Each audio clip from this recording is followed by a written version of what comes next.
বাব্বাহ! কালকে যা গেল, একটুও সময় পাইনি তোমাদের সাথে কিছু শেয়ার করার। হ্যাঁ, ঠিকই বলছি। কালকে একটা বিশেষ দিন ছিল, আমার ছেলের বার্থডে। তো আমি সকালবেলা উঠেই বাজারে গেছিলাম বাজার করার জন্য। মেয়ের জন্য মাছ নিয়েছি, ও মাংস খায় না। আর ছেলের জন্য তো ৫ রকম ভাজা করতে হয়েছিল, সবজি নিয়েছিলাম, আর মাংস কিনেছিলাম। আর এদিকে দেখো মাছের দোকানে কত লাইন, কত ভিড়। এত ভিড় পড়বে আমি সেটা বুঝতেই পারিনি। তো আমি ওখান থেকে বেরিয়ে মায়ের মন্দিরে গেছিলাম ছেলের জন্য একটু শুভ কামনা করার জন্য, যাতে ছেলের মঙ্গল হয়।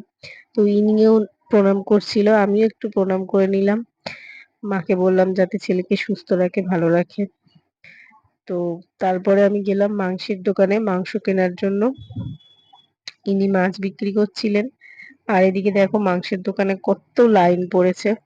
আমিও লাইনে দাঁড়িয়ে মাংস কিনে নিলাম।